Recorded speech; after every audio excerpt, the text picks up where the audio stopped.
We're often taught that the map of Europe was etched in stone, with a hard line drawn between Christendom and the Islamic world. But history isn't a straight line. It's a river that meanders and floods. Imagine a time when the call to prayer echoed not just in Cordoba, but in the valleys of the Rhône. A time when an emir in France minted gold coins for the Caliph in Baghdad. For nearly 40 years, Muslim rule established a foothold in what we now call France. This is the forgotten story of Septimania, the collision of two empires, and the battle that defined a continent. To get this right, we have to strip away the myths and look at the gritty reality of the 8th century. Our story begins not in France, but in the chaos of post-Roman Spain. By 711, the Umayyad Caliphate, an empire stretching from India to the Atlantic, had shattered the Visigothic kingdom.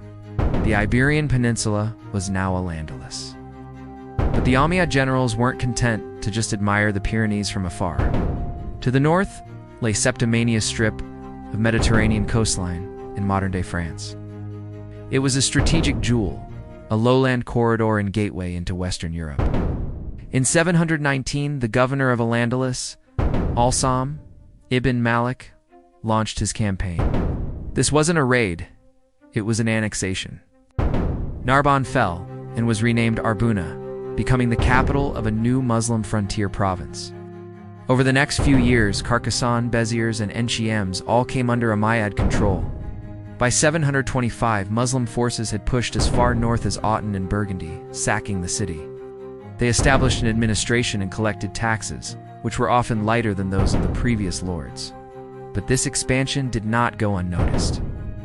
To the north, a power was rising that would challenge them, a power built on the sharp edge of the battle axe. While the Umayyads were fortifying Septimania, the Frankish kingdom was in turmoil. The kings were mere figureheads. The real power lay with the mayor of the palace. Enter Charles Martels, Charles the Hammer. He was a brilliant military strategist and ruthless politician who watched the Muslim encroachment with wary eyes. He realized they were settlers, not just raiders, and they were getting closer. But the first line of defense wasn't Charles. It was Odo, the Duke of Aquitaine.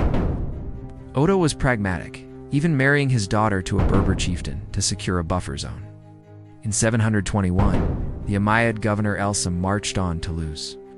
Odo launched a surprise attack. Al-Sam was killed, and his army was decimated. It seemed the Frankish south had held. But the caliphate was vast. They could afford losses.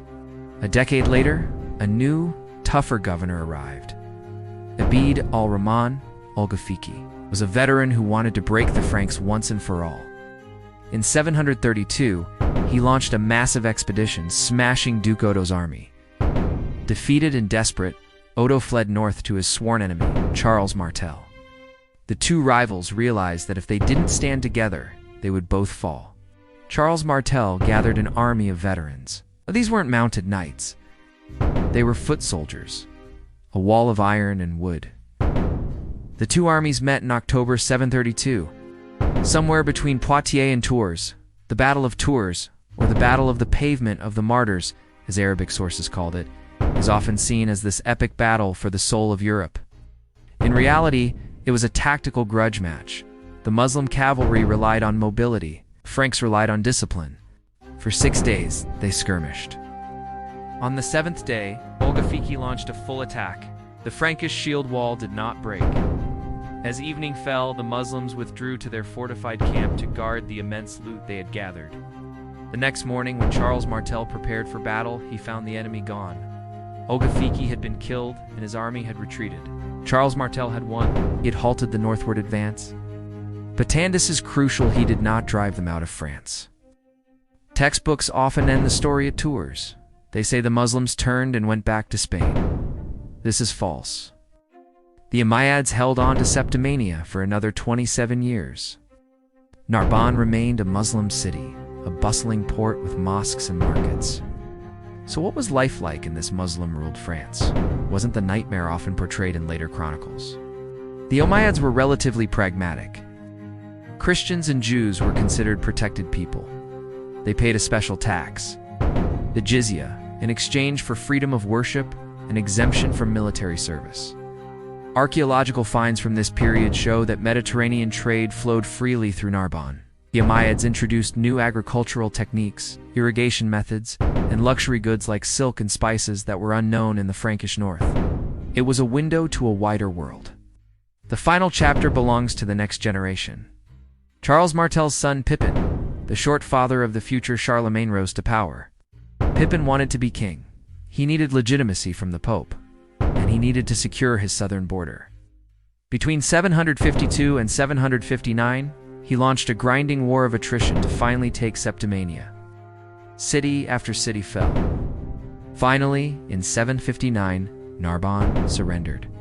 Crucially, Pippin allowed the Muslim garrison and residents to leave peacefully and return to Al-Andalus. The Muslim province of France was no more. So what does this all mean? For centuries, the Battle of Tours was mythologized as the moment Christianity saved Europe. The historian Edward Gibbon famously joked that if the Muslims had won, the Quran would be taught at Oxford. Modern historians, however, see it differently. They argue the Umayyad expansion was likely running out of steam anyway. Due to logistics and internal political problems, victory at Tours was a defensive success, but it wasn't the end of the world event it's made out to be. But the impact of this interaction is undeniable. The Franks learned from their enemies. Some historians argue that facing the fast Muslim cavalry influenced the Frankish development of heavy cavalry, the precursor to the medieval knight.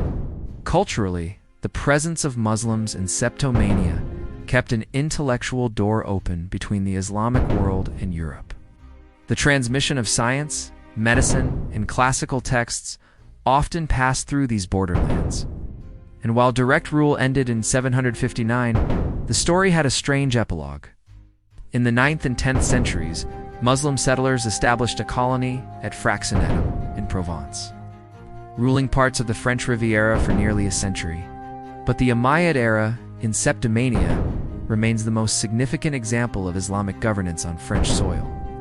When we look at the map of France today, we see a unified nation. But for a brief, fiery moment, it was a mosaic, a place where Arabic was spoken in city councils, where the crescent and the cross gazed at each other across fortified walls, and where the future of the West was completely uncertain. The rule of Muslims in France reminds us that borders are not permanent, and that our identity is forged in both conflict and cooperation. It challenges us to look beyond the simple narratives of us versus them, and to see the complex human tapestry woven through time. Thanks for watching, and if you enjoyed this journey into a forgotten past, be sure to like and subscribe for more hidden histories.